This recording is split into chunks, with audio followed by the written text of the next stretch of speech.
And while addressing housing is essential, our vision for Providence goes beyond that. Our success will depend on how well we leverage our unique strengths, the arts, design, life sciences, healthcare, and green industries, while adapting to changing times. Shifting retail trends, evolving workspaces, and emerging technologies require us to be both resilient and forward-thinking.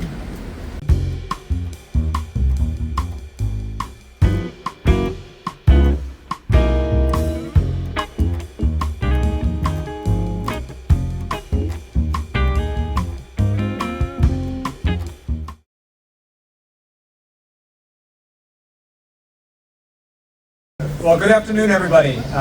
We are very excited to be here for the very last step in a decade-long process that we are very excited about and very proud of the work that we've completed together.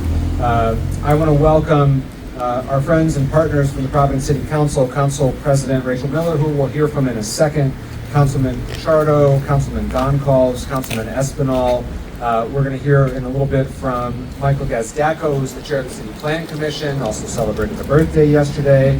Our Deputy Director of Planning, Bob Azar, who put a lifetime worth of work into the last 10 years. And then Siobhan Callahan from WBNA, along with many, many other community partners who made this happen. So welcome, everybody.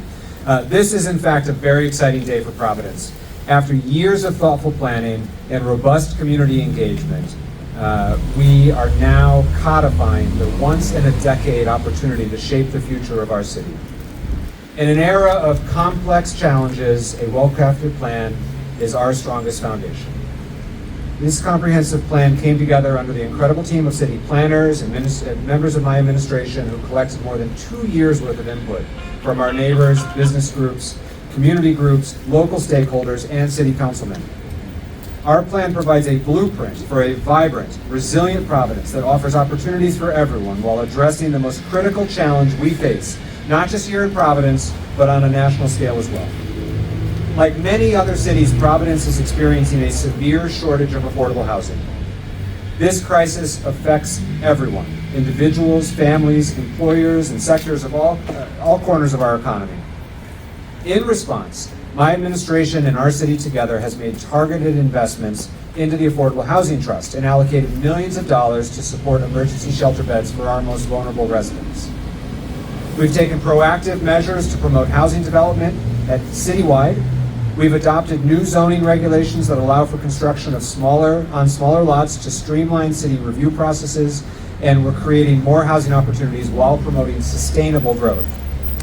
This comprehensive plan enables us to accelerate our efforts in all of those ways, while still balancing our need for housing development and laying the groundwork to mitigate the impacts of climate change, improve our green spaces, and preserve our neighborhood character. For that reason, we're looking forward to gathering together here today in the WBNA's new ADU. The building behind us, which we actually cut the ribbon on this summer, showcases what WBNA has done and what we hope to happen as a result of this comprehensive plan throughout the city. One more unit in corners throughout this city will make a meaningful difference. WBNA in particular is a vital partner to our work, the West Broadway Neighborhood Association. They have organized their neighborhood. They have brought their voices forward saying that we want more housing, especially indeed restricted affordable housing for those most in need. We want vibrant commercial corridors full of successful small businesses like just around the corner on Westminster Street. We want safer streets and more convenient ways to get around without a car. And we recognize the need for more housing and upzoning while also preserving the beautiful buildings and neighborhood fabric that make Providence unique. Our plan legalizes accessory dwelling units like the one behind us now by right. It allows for various types of missing middle type housing. It expands areas where small apartment buildings are permitted, addresses our housing shortage head on, while expanding historic preservation efforts and establishing new design standards. These changes are designed to alleviate the market pressures and ensure that individuals and families at every income level can secure a safe, high-quality home right here in Providence. And while addressing housing is essential, our vision for Providence goes beyond that. Our success will depend on how well we leverage our unique strengths, the arts, design, life sciences, healthcare, and green industries, while adapting to changing times. Shifting retail trends, evolving workspaces, and emerging technologies require us to be both resilient and forward-thinking. This comprehensive plan provides the framework to meet those challenges head-on as well. We all know that Providence is facing climate challenges, as we witness firsthand the impacts.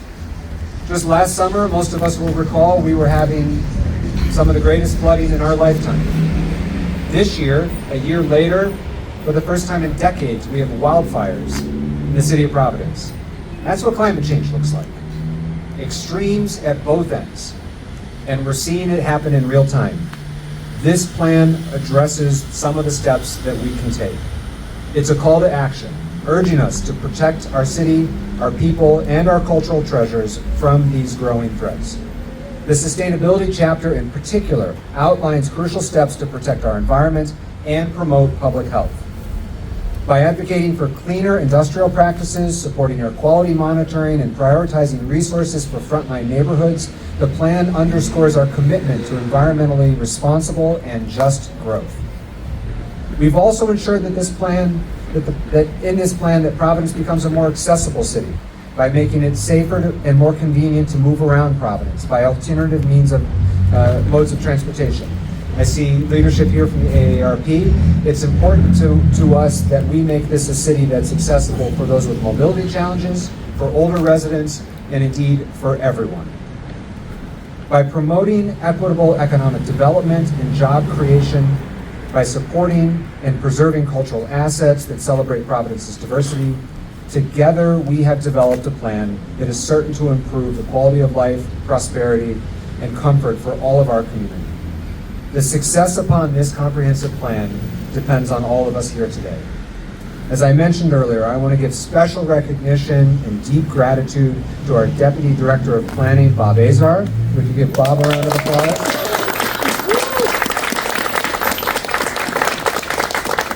And his partner in crime, our Community Planning Manager, Tim Shea. Clearly a fan favorite. These two individuals, along with an entire team of professionals in the city, spearheaded this work. Community meetings, how many, Tim?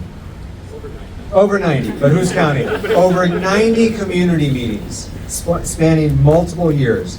Our city council leaders who are here with us today, we've also been joined by Councilman Vargas. Thank you for joining us.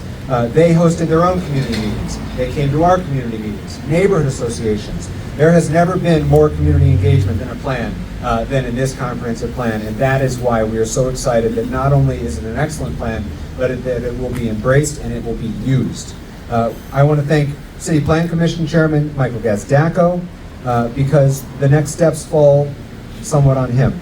I want to welcome a couple other folks who are here today who've been a big part of this. I mentioned Catherine Taylor from the AARP, Dominique from the Central Providence Health Equity Zone, Helen Baskerville-Dukes from Mount Hope Community Center, Brenda Clement and Melina Lodge from Housing Works and the Housing Network, local developers including Seth Zarin and Michelle Blau, advocates from the Providence Urbanist Network and the Streets Coalition.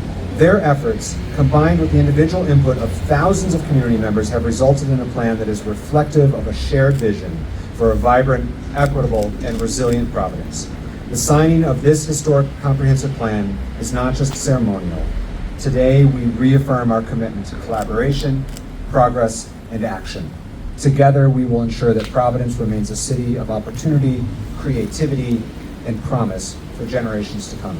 Thank you. I would now like to welcome to the podium Council President Rachel Miller. The City Council has made one of their hallmarks, this City Council has made one of their hallmarks, public access and transparency. With multiple public hearings in addition to all the community engagement, while there were negotiations behind the scene, I can say clearly that this is a better plan as a result of the compromises and agreements that we made.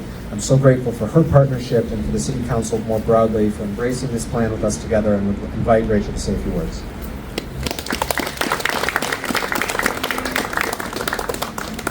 Thank you, Mayor Smiley, and welcome everyone. Thank you to my colleagues who are joining us today. Really welcome to everyone. This is a huge day for the city of Providence.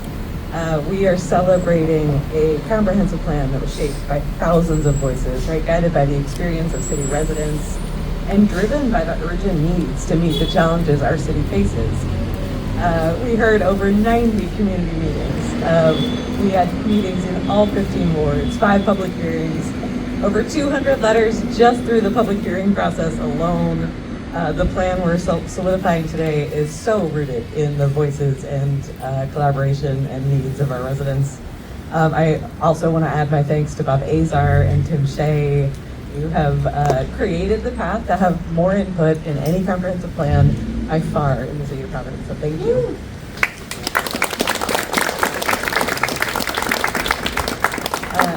And I am especially excited that we're here today in Ward 13 with the West Broadway Neighborhood Association. So not only is the remodeled ADU behind us a kind of picture of what could come and could make a very strong impact, this neighborhood came out for the comprehensive plan input, right? We had like hundreds and I would say nearly 1,000 residents participated either online or in community meetings, in large part because of the way that the West Broadway neighborhood led with a vision that said, yeah, we do. We need more housing. We need more access. We need more street-friendly, vibrant community corridors. So thank you, WBNA, and everyone across the city who participated. Throughout the entire comprehensive plan process, right, the call from our neighborhoods was clear. Providence needs a 10-year vision that reflects these voices, the voices, the struggles, the aspirations of working people who make Providence a wonderful place. And thanks to the collaboration between each council member and Mayor Smiley, this plan truly does that. It's a plan for families who are worried about making rent each month, for young people who have concerns about being priced out of the neighborhoods they grew up in, for new immigrants who want to build prosperous futures for their children, for communities who have been suffocated for decades by pollution and environmental hazards, for union and community members and all workers in the city of Providence, for people who rely on public transit and want more places to feel confident and safe as they walk and ride, and for everyone that calls Providence home. The plan is bold because it has to be, right? Our city has seen the highest rent increases in the country, with housing costs untenable for residents across all income brackets. Our state has the highest asthma rates nationwide for childhood asthma. Our number of unhoused residents has grown year after year. And Providence is growing, and we are all here to celebrate that growth, but we're also here to celebrate a plan that makes sure that everyone gets to grow alongside with Providence. This plan meets this moment with action and people-first solutions to address the issues facing and impacting city residents. Everyone in Providence deserves a safe and stable place to call home. This plan will help us get there. One of the most transformative elements of the plan is the use of inclusionary zoning, which creates affordability alongside market rate units, which can create vibrant mixed income developments across the city. I want to thank Mayor Smiley, especially for all parts of the plan, but especially for working with the council to include language on inclusionary zoning.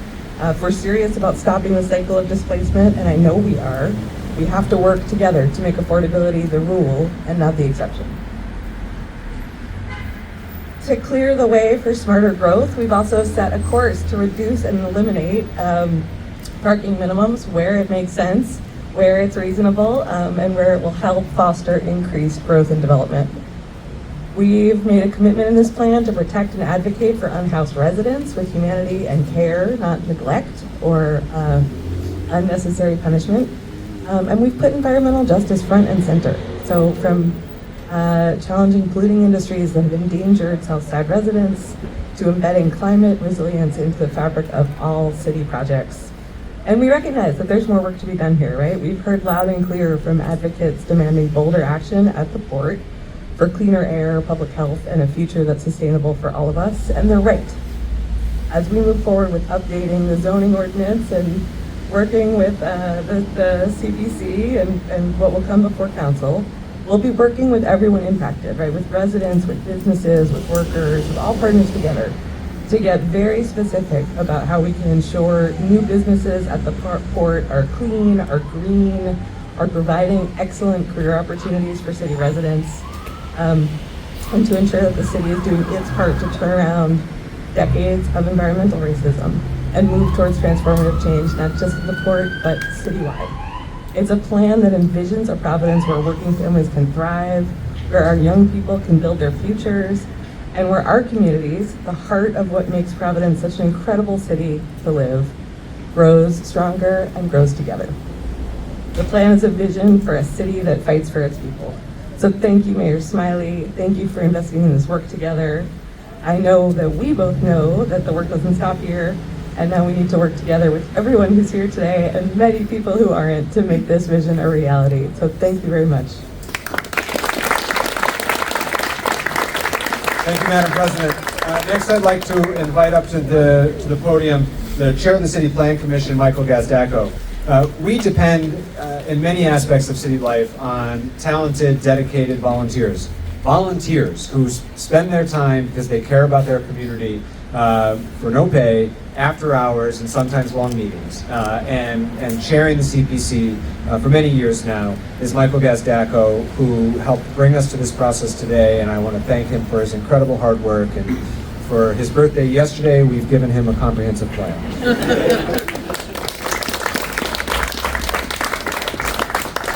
Hello everyone, I am Michael Gazdacko, the Chair of the City Plan Commission. The City Plan Commission serves as a steward of Providence's future, ensuring that our development and growth align with the vision, values, and needs of our community. Our primary responsibility in reviewing the comprehensive plan is to guarantee it reflects a balanced approach to growth, economic development, environmental sustainability, equity, and cultural preservation. For the next 10 years, this comprehensive plan will shape our decisions on land use, transportation, housing, and economic initiatives directly impacting the quality of life for all Providence residents. As a commission, we prioritize transparency and welcome input from residents, businesses, and stakeholders. Public engagement is essential to ensuring the plan resonates with the diverse needs of Providence. I want to give out a big shout out to the planning staff. I'm not the first, I won't be the last, I'm sure. Tim Shea, who held so many well-organized meetings. I attended quite a few, and they were very impressive. The focus grew from stage to stage based on community input, and that had been gathered at the previous stages. So thank you, Tim.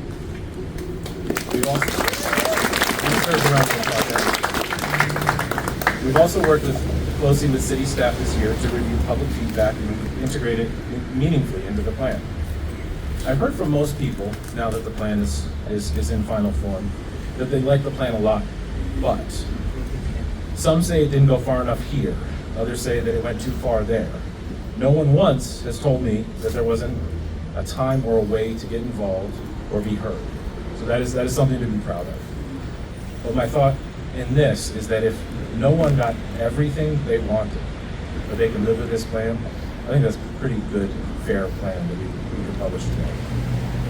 Our role as commissioners is to critically assess the comprehensive plan to ensure it aligns with state and local regulations, while also being ambitious in addressing the city's challenges and opportunities. We review data, proposals, and projections to ensure that the plan is both visionary and realistic, guiding sustainable growth for the city. As a body, we hold the responsibility of approving the comprehensive plan and ensuring that it's an actionable framework that will guide local decisions over the next decade. But no sooner have we gotten through this Herculean effort, the next significant lift needs to occur. Crafting the zoning laws that will be in compliance with this document and will outline and guide the development over the next decade. The CPC's work on the comprehensive plan reflects our commitment to creating a Providence that thrives for all of its residents, for today and for generations to come. This is a collaborative effort that depends on the dedication of our volunteer city plan commissioners. There are a few here today, so let's give them a round of applause.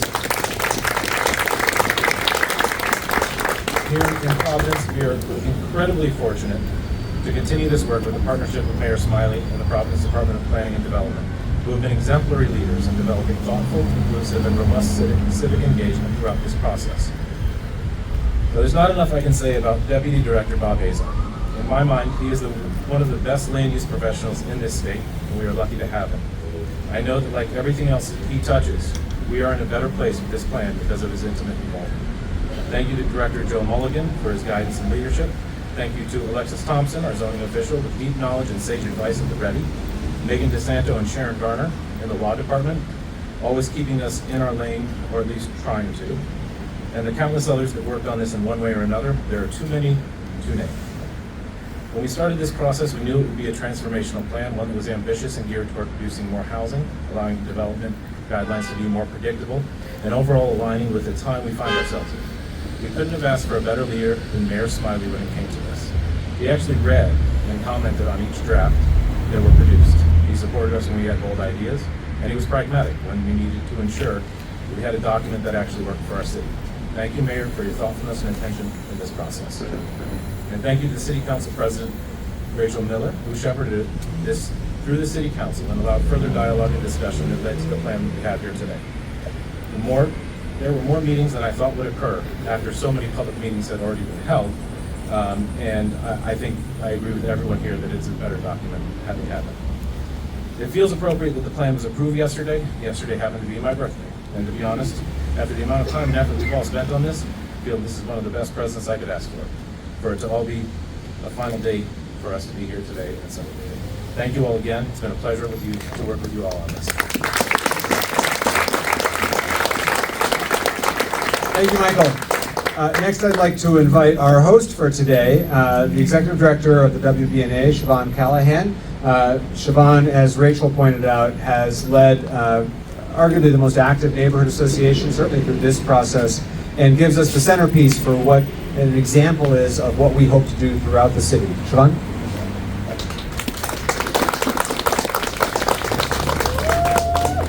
Thank you, Mayor. Thank you to the Mayor, to the City Council, and to the Planning Department for including us today. We're so pleased to have you all here in front of Providence's first official city-sanctioned accessory dwelling unit, or ADU.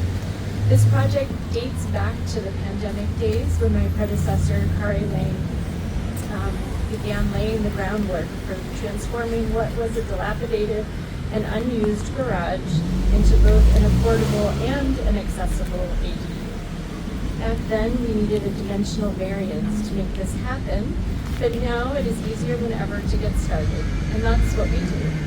WBNA has a long history of demonstration projects that became part of something bigger, and our hope is that this too will be a model for others to replicate. WBNA also has a long history of leading or being involved in engagement around quality of life issues faced by our neighbors and residents citywide. And so when the planning department made it clear they wanted input from as many residents as possible regarding the comprehensive plan, we jumped into gear. We put together a survey and held outreach events to help people understand the importance of the plan, because we knew that if we gathered it, that input would be taken seriously by the planning department team. The political moment in which we now find ourselves speaks to how important it is to really lean into local engagement, and the work that went into this plan is a great example of that. The planning department, Bob Azar, Tim Shea, in particular, did an enormous amount of outreach throughout the city to gather this feedback, and I think the process reflects the importance and effectiveness of building trust within our communities. Celebrating all the work that made today possible is just the beginning of a process, not the end, and we are eager to continue to work together with all of you to achieve the things that our neighbors said they want in our city. Things like lower housing costs, more green space, and infrastructure that supports pedestrians and bicyclists. So again, thank you for this opportunity to show off our ADU and celebrate the process. Thank you, Siobhan. And then our last speaker today is the man whose head has gotten a little bit bigger over the last 5 minutes, a real celebrity for his hard work on this. I hope their cameras zoom in on Bob's tie, because it is on point today. Bob only wears this tie when he finishes a new comprehensive plan, so he can tell you how many times he's worn the tie. Bob? Thank you, Mayor. Thank you, everybody. Actually, this is the first time I wore the tie. My wife got this for me not too long ago, and I was just looking for the right occasion to wear it. But this is actually the third time I've been part of developing a new comprehensive plan for the city. I can say that this has been by far the most robust, inclusive, and rewarding planning process yet.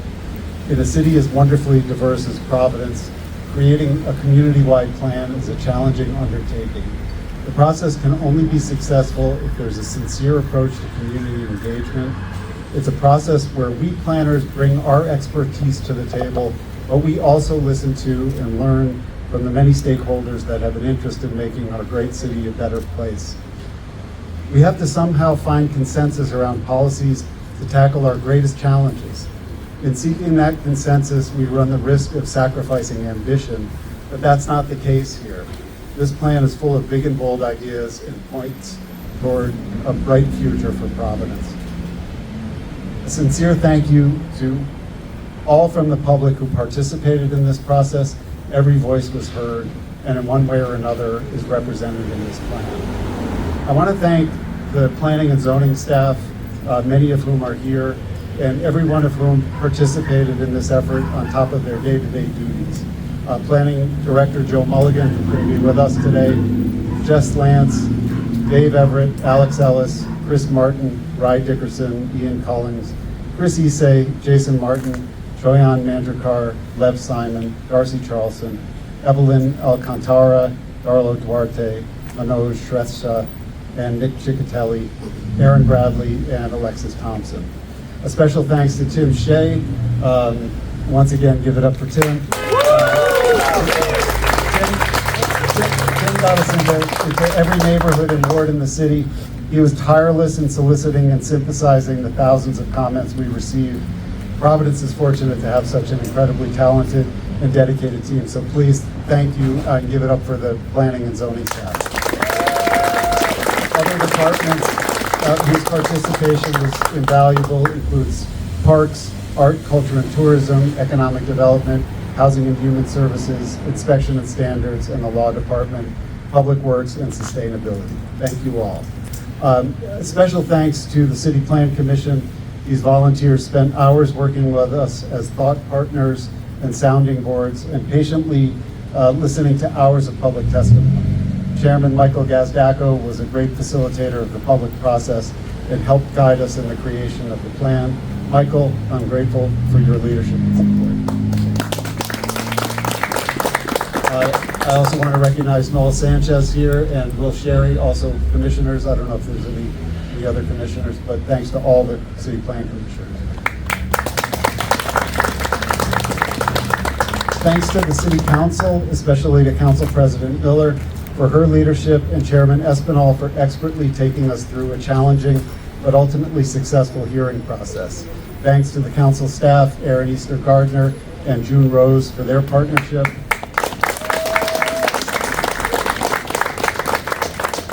And while Michael got an approved comp plan for his birthday, thanks to 5 public hearings, I got an ordinance committee approval on my birthday. Thanks to Courtney Hawkins, Emily Crowell, and Mike Napolitano in the mayor's office for their good counsel. And finally, thanks to Mayor Smiley for reading every word of every draft we sent his way and for his perceptive comments and collaboration. Every mayor is an urban planner, whether they know it or not. This mayor comprehended that from day one, and it's been a special privilege to work for someone who understands our work so well and appreciates just how important it is.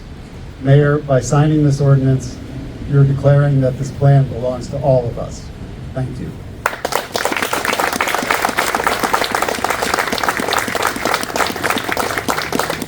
Thank you, Bob. Congratulations.